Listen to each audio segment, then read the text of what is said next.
wait, Jay, you want to lead us in the Pledge of Allegiance? Sure. Thank you. All right. And that's our attention.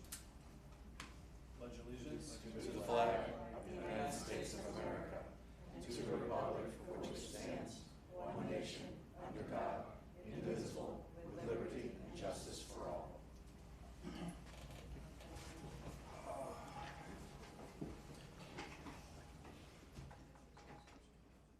All right, Jason, the show's all yours. Thank you, Mayor, Vice Mayor, and Commissioners. So tonight we are at the third of our 5 budget meetings for the year to discuss the 2023 budget. I'm going to go through a number of different things tonight. The preliminary budget was just released to the residents and to the commission to go through. We still have 2 more months to that. That doesn't get decided until the special budget hearings in September. Tonight has only one clear objective, which is to have a motion made to set the tentative millage, which will go out on the residents' August trim notices. So I'll get started. So just an agenda for tonight. We're going to just have an overview. Going to go through revenues and expenditures of major funds. Going to go quickly through the program mods and capital expenditures, which was the topic of our June meeting. We had a couple of items, though, that were a little undecided, let's say. And since this is a special meeting, if we wanted to, you could actually make motions and have votes instead of by consensus. We could handle it really either way. And then the important part, which is going to go over property values and the millage. So some of the principles of when we compile our budget is we ensure that the budget is in compliance with policies, statutes, and contractual obligations of the town. We prepare a budget that supports building and maintaining infrastructure that will improve the community long term, and we talked about that in a lot of our new capital outlays going on. It establishes the spending authority under the town manager to execute the mission of the government. It safeguards the reserves to stay financially sound. When we have our external auditors here, they come to give a clean opinion. And as I'll be bringing up later in the evening a little bit, we talked about the auditors had a management comment that added to with the unrestricted negative reserves we have in our water and sewer and solid waste, which I'll get into a little bit later as an area of concern. And I've always used these 3 words as every budget for the past 20-some years I've been working on. I like to prepare a budget that's transparent, affordable, and sustainable. So what are the elements of the budget? So the budget is a financial document used to project future revenues and set expenses for the upcoming fiscal year. It's a roadmap that lays out the objectives and strategies as determined by the commission. So the revenues are primarily from the general fund side based on the property appraiser, and then also a lot of state agencies set what their estimates are for all the other revenue sources that we get in the general fund. The expenditures are based on the specific needs and services as administration determines and requests, and the commission provides input on. Our reserves and funding our capital program, and just as a reminder, the town's fiscal year is October 1st through September 30th of each year.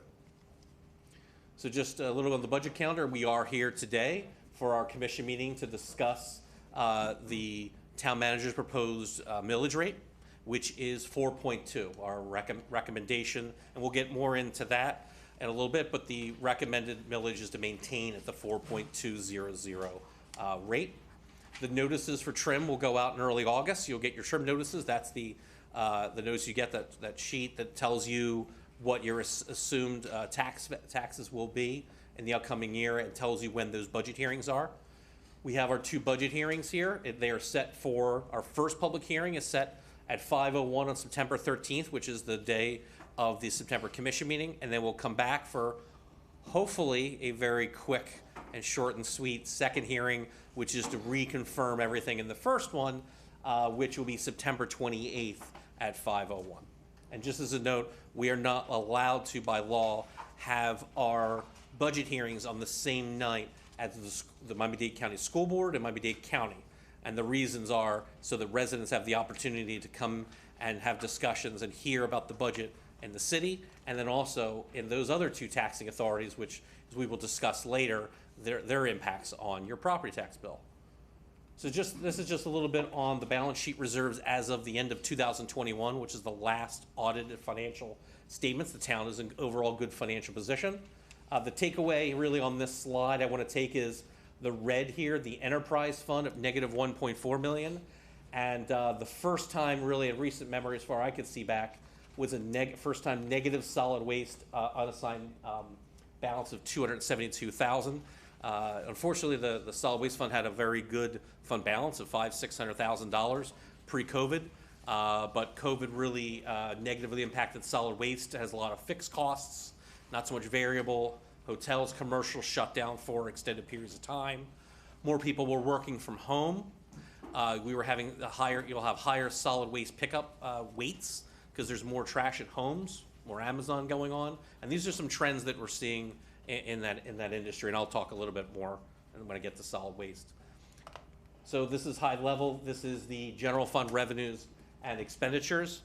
We're projected to bring in $17.9 million based on the budget delivered. A little over 80% comes from ad valorem taxes or property taxes. We're projected to spend $16 million, about 46% on public safety or police, 33% on general government. That's going to be your town attorney and procurement and finance and clerks and things along those lines. Physical environment can be your public works department out of the general fund. So a couple things to point out there. With this, we'll be adding $1.9 million to general fund reserves. $1 million would be added to the unassigned reserves. $900,000 be added to the other new, let's call them specialty reserves. And I have another slide to detail that a little bit. So the important thing is, what changed overall? And we did have a kind of a large increase this year in the expenditure side. And we are projecting a request of $2.1 million more than last year. It's a nice number, but let's look into that a little bit more. And that's a little bit I have down there in the bottom. Of that $2.1 million increase in expenditures in the general fund, about $1 million of it, a little more than $1 million, is related to transfers from the general fund into the capital projects fund, which is all those capital projects that we had spoken about. I'll talk a little bit more about in the capital outlay section, and the transfer to fleet management, about $200,000 for the new street sweeper vehicle. Pardon me. $500,000 is another. Those are all one-time expenditures, so it's important to note. Another $500,000 is a one-time expenditure of the police department for a new computer-aided dispatch system that we've discussed the absolute need for that. About $150,000 in miscellaneous planning and legal services, again, one time. So those are going to be your program mods. You remember there were 4 of them, from what I recall. There was the Charter Review Committee, Design Guidelines, the CTS competition, RFQ prep, and the last one was Comp Plan update. So those are one-time expenses, but that's generated $150,000 in additional costs, one-time costs. And then the new positions under the planning director and HR we spoke about $270,000. So of that over $2 million increase, really around $270,000 is really an ongoing or recurring cost. Most of it is being driven by one-time expenditures, which is good. So this is a little bit like I talked about with the general fund reserves. So with the new fund balance policy approved by this commission in June, we now have an O&M hurricane budget stabilization and capital reserve. Those are based on percentages of the expenditures in the fund, and that's why you're seeing those reserves will be increased. So we're looking at a $900,000 increase in those reserves. Again, the commission, through commission action, could always release those reserves and utilize them. They're not locked forever in a time capsule. And then we'll be looking at our unassigned going from 6.7 to $7.7 million in there. But overall, your total available would be $16.3 million in reserves. The tourist resort. So we're projecting $6 million in revenues, but $5 million are real tax revenues. About $1 million would be the use of reserve. And remember, our tourist resort tax fund has really 2 components, 2 sub-funds, almost you want to think about it. The tourist board and the non-tourist board side, the community center public works side of that.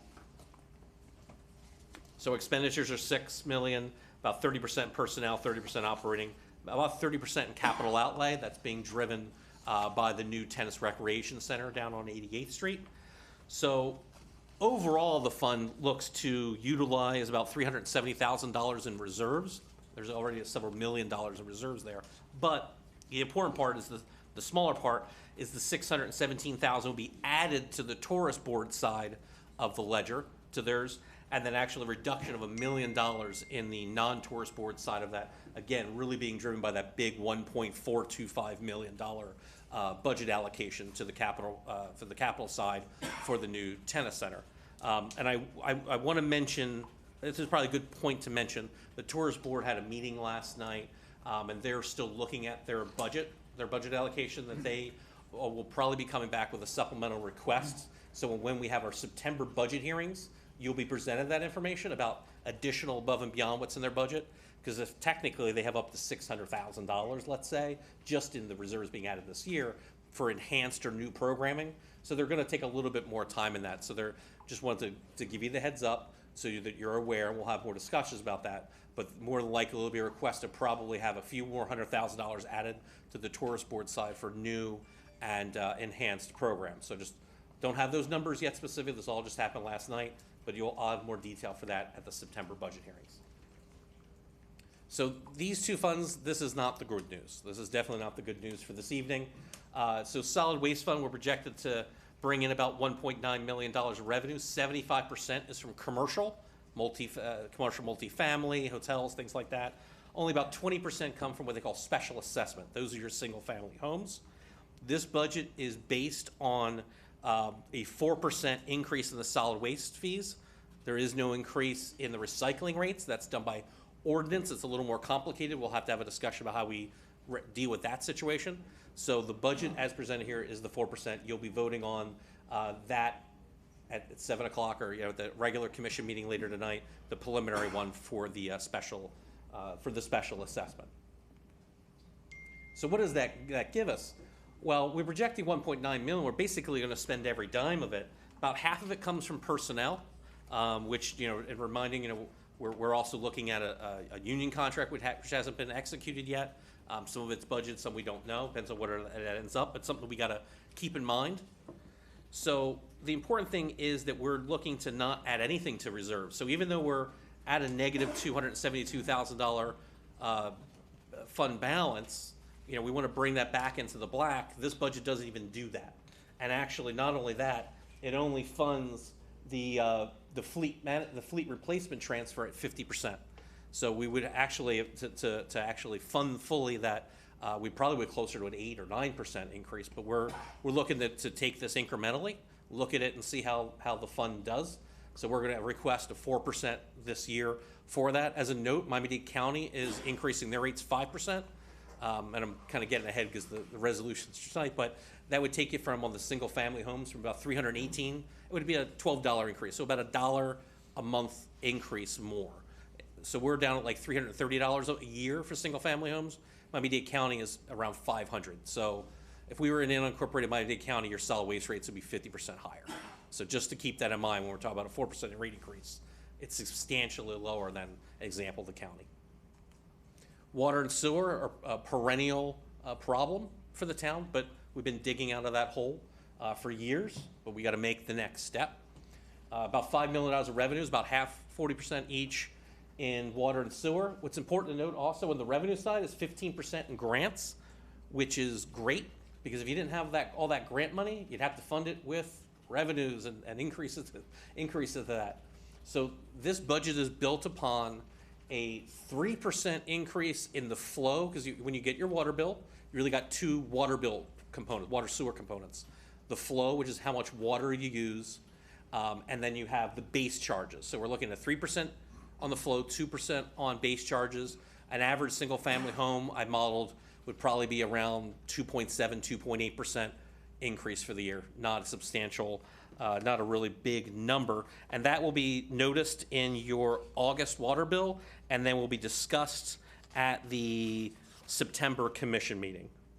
So the bi-monthly variance would be about $5.55 for a single family home, just as an example of how this would work out. Where's the money being spent? So we got a 52% in operating expenses, 25% on the debt, 11% in capital outlay, and then personnel is only 10%. The important part of that operating expenses is a vast majority of that are pass-throughs, things we have no control over. I'm not going to control the amount of water that you use or times that you flush your toilet. I have no control over the rate I pay Miami-Dade County or Miami Beach to take that sewage, which is a pass through to the county. So most of this fund's expenses, we don't have a lot of play with, as it were. But this budget, assuming those rate increases, would add about $86,000 to reserves, but we're at negative 1.4 million. So again, if I could wave my magic wand and be king, I would probably have series of 10% rate increases. We know that that was not palatable when there was a series of 4 years of that. So what we try to do is we're trying to establish a multi-year set of incremental increases so that we don't have to go back to the consumers in this town and say we need double-digit increases because we're in such a hole. Instead, we'll have the hope is to have incremental, and that's what we'll be requesting in September. So program mods, I'm not going to go through every single one, but I'll point out ones that I recall. Any member of the commission, please stop me if there's one you want to discuss more. But I believe this, about $940,000 in program mods for the general fund, I think we're pretty unanimously okay with. So I'll go through, those are all the ones we've discussed before. The tourist resort, we have the beach chair and umbrella service. All that detail hasn't been worked out, how that would work out specifically, but that was a commission related request, and if we add that to the budget, then we'll have more discussion come to the commission how we want to execute that program. The water and sewer, these are some costs I think that are being covered mostly through grants that we could, and the parking was the new parking officer. We'll talk a little bit about parking when we get to the capital outlay side. The general fund, we have those capital costs we talked about. The Hawthorne items, the playground equipment, shade, surface, and the outdoor exercise equipment. Those are currently, as requested by commission, already in the procurement. And those will either come in August, September. They might slide to October. So in September's budget, you'll either see this removed from the 23 budget because you're going to amend the 22 budget, or vice versa. But we'll have those in there. And then the one item that was a little contentious was the $117,500 for the kayak paddleboard.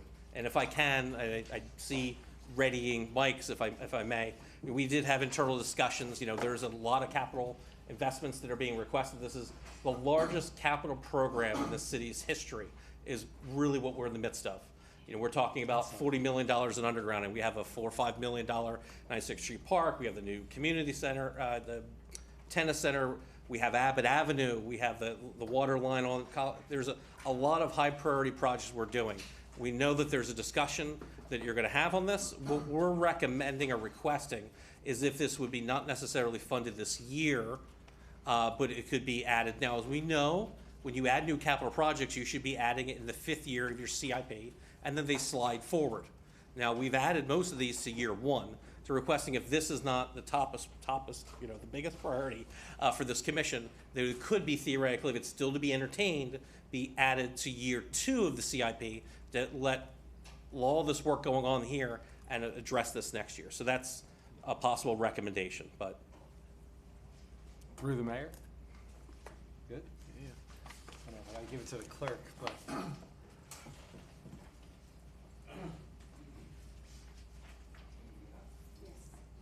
wanna give it to me and I'll hand it out?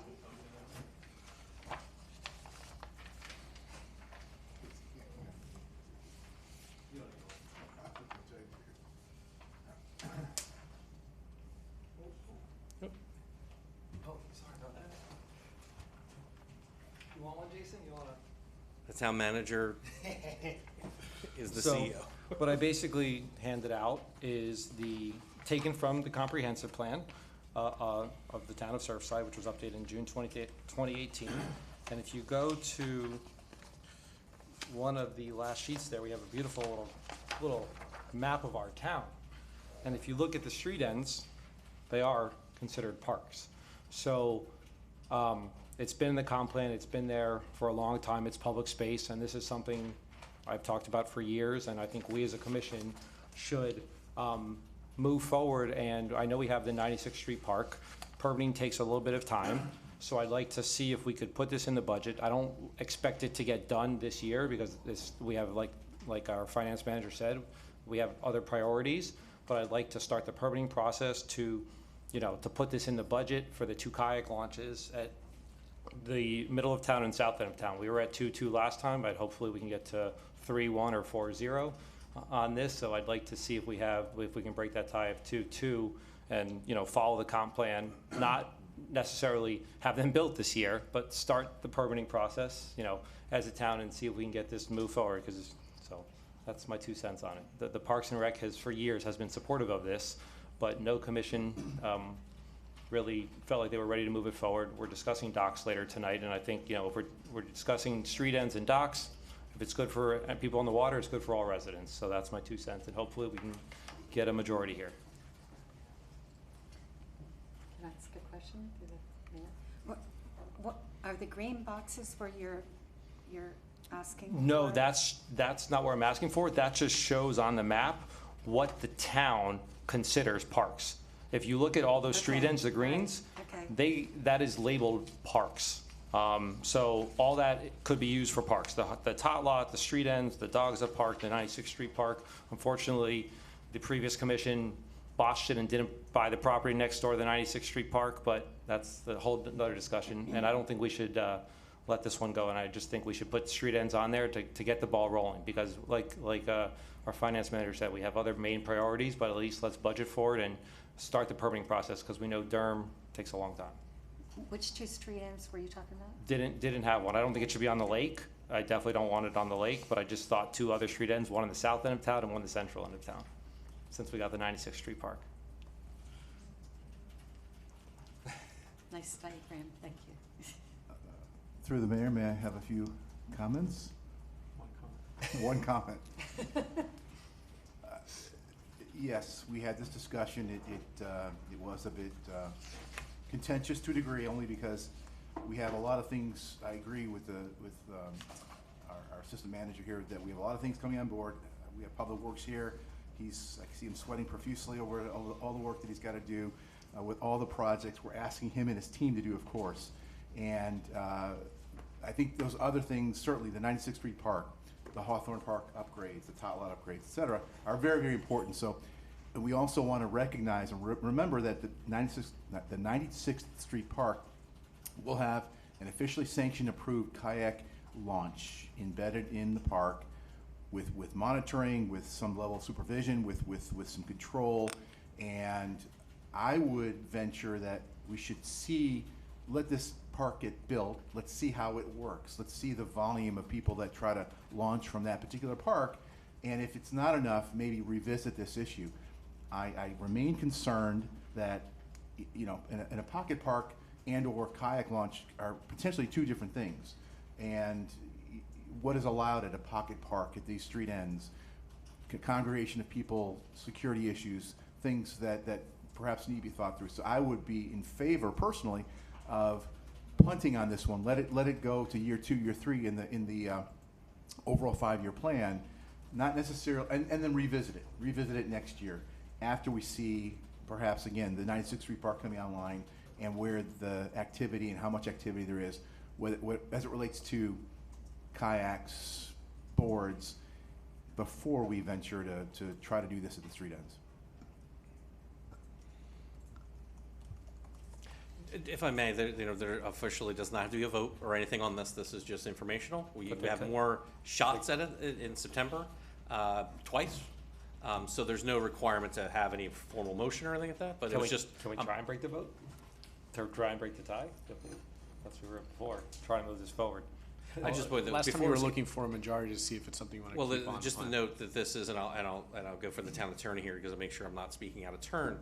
The other ones are by consensus, so there's no formal vote. Tonight, this is technically a special commission meeting, so if you made a vote, it would have to meet by those rules. So if you had let's say a split 2-2, that would be effectively a no. A tie would be status quo. Which Status stays quo, which in the means budget. would stay in the budget. That's why I'm trying to break that and get it to 3. Well, are we voting on item by item, or Nope, at you the end don't of the have to night at we're all. going to You vote don't- on the budget? All you're voting on is the millage rate tonight. Just pointing it out that this is, as I've always said in all of our budget hearings, you have an opportunity multiple times to add or subtract to the budget as we go along.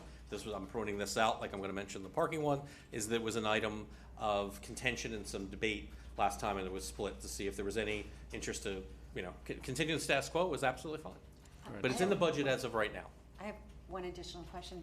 Do we have any time frame on how long it would take just to do the kayak beach end as opposed to the 96th Street beach end? Well, the 96th Street is coming, and the bids are in soon, in a few weeks. They'll be coming to commission, maybe in a special commission meeting in August or somewhere in that time frame. So that'll start construction in the next few months, I would suspect.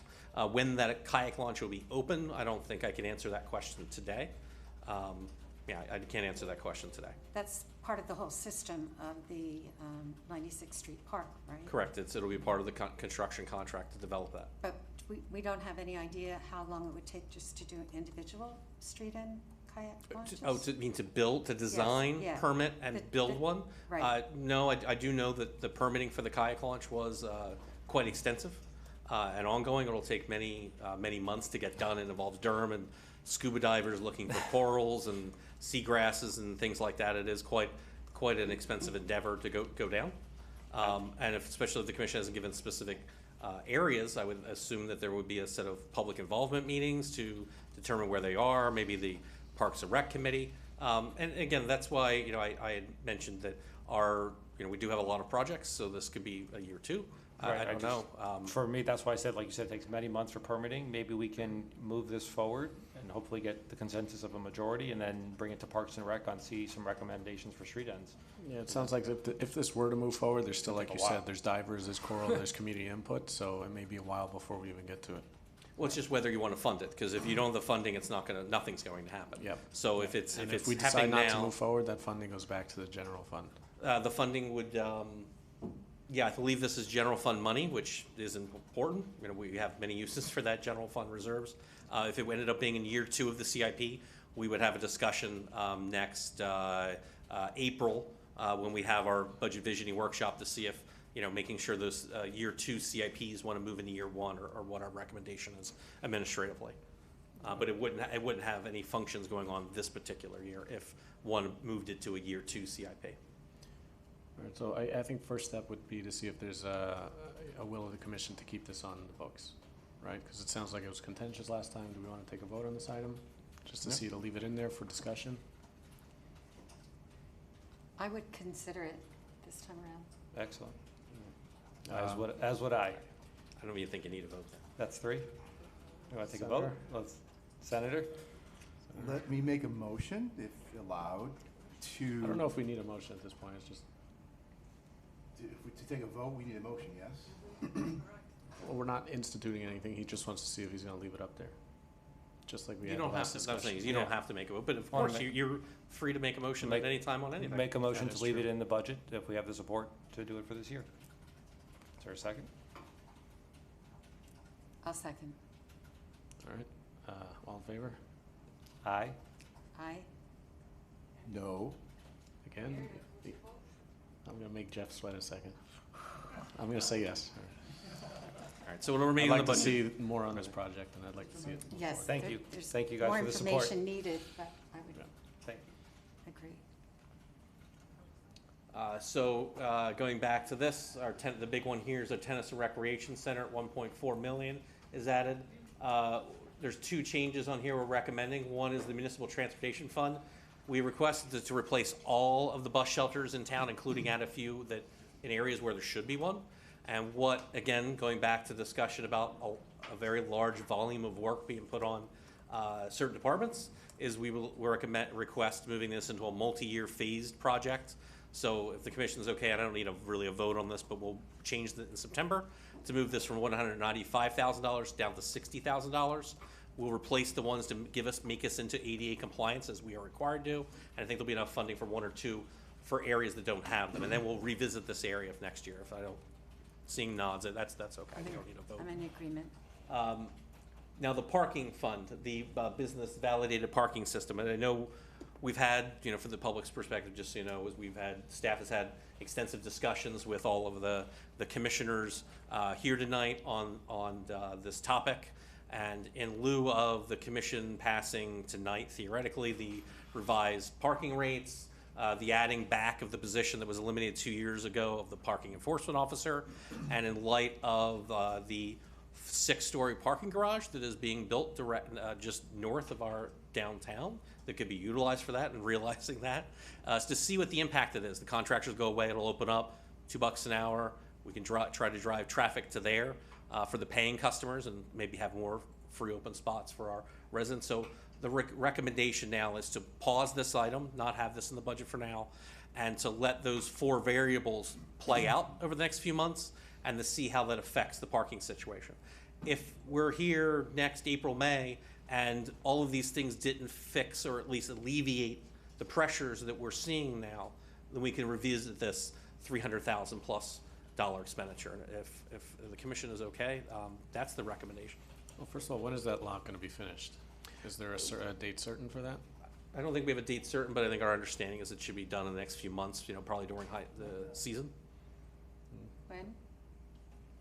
I really don't know, but I would guess, offer to guess late fall. Yeah, it's topped Sometime out. this I mean, as you can see, it's topped season. out. Most of the externals are done. So, I mean, we suspect it'll be completed in the next few months. And see that, that may alleviate this. I mean, six levels of parking that is just next door to the downtown may have a significant impact in the parking situation. It may alleviate all of those pressures we have, or it may not.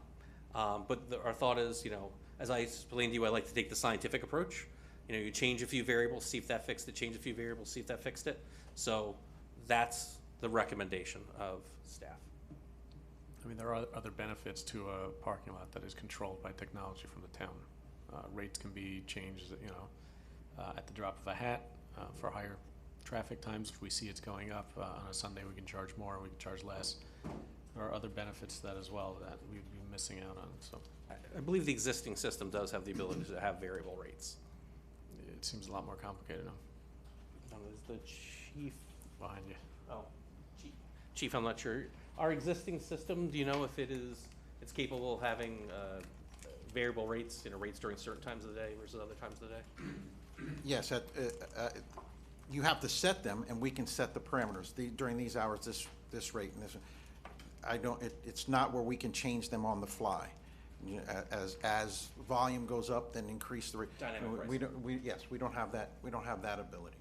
But we can set times, and you can always adjust those as we're doing, as we are proposing in the commission meeting to set those times and those rates. But not on real-time data based on an application if we start seeing it fill up. Surge, if you're talking about like surge pricing and things like that, no, I don't think our existing system is. I live in Miami Beach, I'm not even familiar, they usually use surge pricing for that, but that's a system that could be looked into, like I was saying, as if these things don't play out, and maybe resolve the issue. As it was one of those contentious items, let's see what the commission feels. From my perspective, I'm okay leaving it in there, not saying get rid of it or for it or against it. My just concern is we haven't heard from DVAC, and I know Commissioner Marshall is probably gonna talk about that. So if they supported something like this, if they were strongly, adamantly against it, that's really who I wanted to hear from the businesses, because we know the parking garage, Mr. Green, make sure you tell everyone it's in Bal Harbor, because people will start assuming we're doing a 6-story garage in Surfside. We're not, it's in Bal Harbor, so I just want that Good point. in the record. Very good. It's a Bal Harbor garage, not a Surfside garage. Everyone needs to know that. But the validation system, it is an expensive thing. I just wouldn't feel comfortable moving it forward until we had some, I don't want to get rid of it, but I want to hear from DVAC, the downtown businesses, what they think about it. I know the town manager's probably going to be having a meeting eventually with them, because they would be the ones to say, take lead on this, I think. So I don't want to take it off the books, but I'm okay with leaving it on until we hear from them. But I really want to hear from Commissioner Myshot, how she feels as somebody who works downtown and has relationships with the stores. I think we can keep it in, but I would like to wait to see what the downtown study is looking like to finalize anything.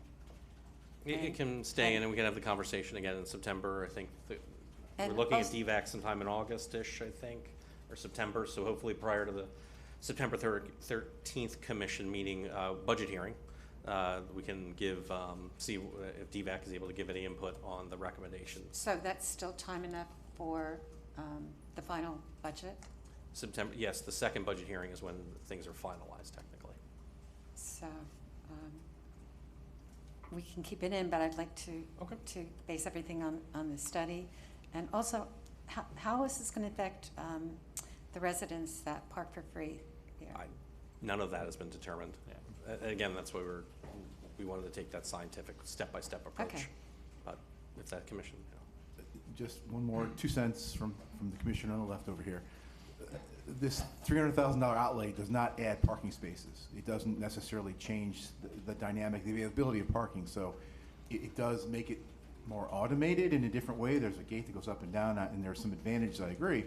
I would prefer to punt this for at least a year in terms of budgetary allocation, just to see what that Bal Harbor Shops parking garage, which does add a ton of spaces to our vicinity, if you will, and it may alleviate the issue and not necessarily need this. So, again, we're not spending the money today. It's fiscal '23, but I would almost, again, prefer to see that money in the bank, and let's punt it for at least a year to see where the parking evolves when that lot opens up. Mayor, a very reliable source just told me that September is when that parking garage is supposed to be open. Very reliable. I don't think we need a vote. It seems like there's a consensus to keep it in for now. Keep it in, we'll have a discussion about it, I guess, September. Okay. The major one here is the Stormwater Fund, the Abbott Avenue. It would be fully funded at $3.85 million, of which $3 million would be coming from grants, which is really good news. And then our fleet management replacement, replacing the vehicles. Some have been behind a little bit. Adding a new street sweeper vehicle to the fleet, and a new, an addition 4x4 to the Parks and Rec. So they have one for the beach and one for the park system going forward. Now here's the real grand reason we're all here this evening. So here's a 10-year look at our millage rates, taxable values, and changes over the years. Our initial June 1st was set at $3.5 billion. The final value came in on the July 1st numbers from the property appraiser at $3.65 billion, a $358 million increase, almost entirely driven by existing property stock. Only a very, very minor amount, $1 million or $2 million, was listed by the property appraiser as new construction. So that 350, this is just another way of looking at that data. But 358, what's important to note here is 348 million of that 358 was driven by condominiums, and that was partially offset by commercial of a decrease of about $100 million in their taxable value. But that really related to seeing a lag in COVID-related items. Hotels were shut down, businesses were shut down, and these are all lag numbers. All your property values are based on prior years. So I suspect that those numbers will begin to reverse in the future years. So this is a table showing just versus taxable value. Just is, let's think of it like as market value, the real value of your home, versus your taxable, which is really you're looking at the difference would be your homestead items. So what you're looking at here is your single family homes are 23% of their just value, but they're only 18% of the taxable value. So your single family district, though, let's call it acreage of the town, is the largest. It's actually a relatively small percentage at 18%. The condos, which is the big blue here, 58% to 69%. The reason you're seeing those differentials, 23 to 18, is you're seeing that you have more homesteaders in the single family, where the condos, we were having an increase in the taxable value. 70% of the taxable value, the 70% of the tax rate you're setting is paid by condo owners. And that's because a lot of the condos are not homesteaded, and that's why you're seeing that differential there. Vice Mayor? Through the mayor. So can you go back 2 slides, the millage rate? Yes. So I was at those fun budget meetings, and now I'm privy to having the meetings with you before, and I see 2 years in a row we cut the millage, and we're recommending to keep it the same. So I do have concerns on why, with all these big capital projects like the Union laying out there, a new park, undergrounding, why did we decrease our millage? Was that the recommendation of our finance person, or did that come from somewhere else? Because No, in the years I've been here, this is my third, fourth budget, always the recommendation from administration is to maintain the millage rate. Various reasons, but ever since undergrounding became a real main topic about two and a half years ago, that was really the driver to say until we settle that issue, this forget it being the elephant, it's the biggest elephant in the room that's ever been. Until we resolve that issue, it makes financial reason to have as much reserves as possible to keep that cash, so you borrow the least amount of money. That was always the recommendation of administration, to maintain the millage rate. You recommended to keep it, they decided to do undergrounding, and they still cut the millage at the readings, is that correct? Yes and no. And the reason I point is, yes, the millage has been decreased. Millage rate has been decreased every year since 2016 by every commission. Yep. But the underground was technically not approved to borrow the money. Underground, actually, a good point, that the undergrounding was approved in straw ballot 2.5 years ago, or 2 years ago. Yeah. The borrowing was just in March. So yes, there was like a 75%, I think, supported undergrounding in November of 20, I think it was, something along those lines. And that's when really the undergrounding moved forward. And then the last question I have through the mayor is, the last 2 years, I mean, that's a big, when you start cutting millage, what is that, I see $700,000 that would have cost us over the last 2 years. Every year moving forward, it's costing you 800 plus, give or take. Yes, I think that differential, I know you'd asked me that question before, about $700,000 per year in revenues that were removed from the books, correct? Year after year. Correct. Okay, that's it. So, we've played this game at home. I'll play this for people at home. This is the pie chart of your property tax bill. We have Surfside, Miami-Dade County School Board, the county, and then there's a group of all other ones together. So when you look at that trim nose, you look at your tax bill, they're made up of many different entities. So what percentage of your tax bill is actually here in the municipality? So for those people at home that are watching or watch later, I say, think of the services that your municipality provides you with police and general government and all the public works, roads, all of those things. Miami-Dade County provides you, the school board provides you. What percentage would you say that your local municipality is? And some may be surprised, and many people have seen these over my years. I've been here, I've added this. Surfside's actually the third least. We are only 21% of your tax bill. So if you have a $10,000 tax bill, $2,100 goes to the town of Surfside to fund all of the wonderful things that Surfside does for you. But most of it goes to the school board and to Miami-Dade County. And in dollars, what that would look like is of the $68 million that are collected from all the properties in this town in property taxes. The town only collects about $14.5 million.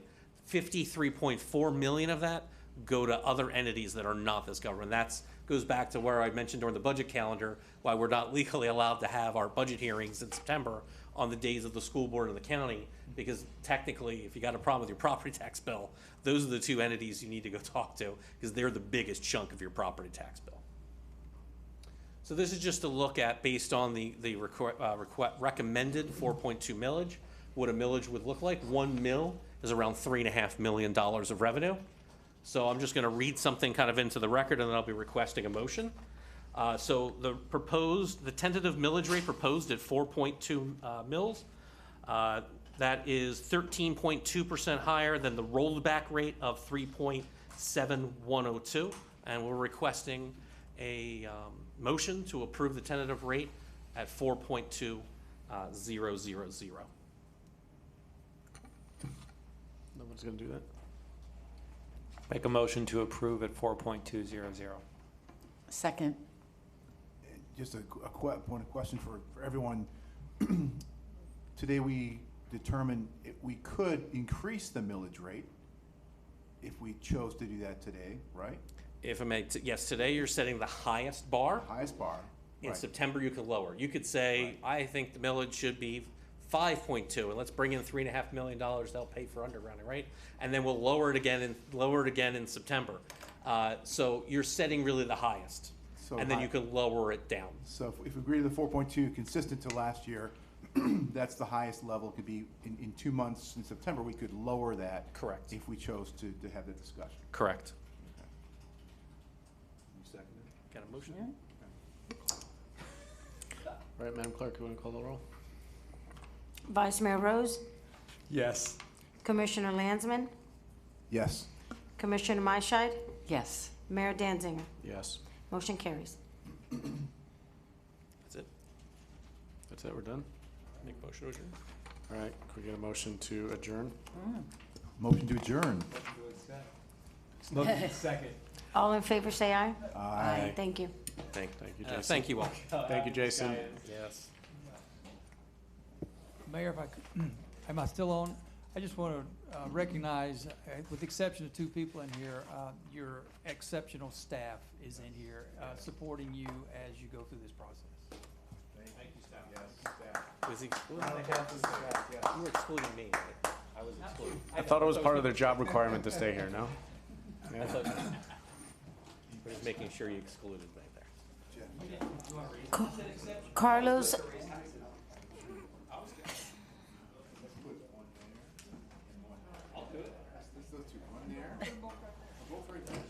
Wait, where's he pointing? What about the property? What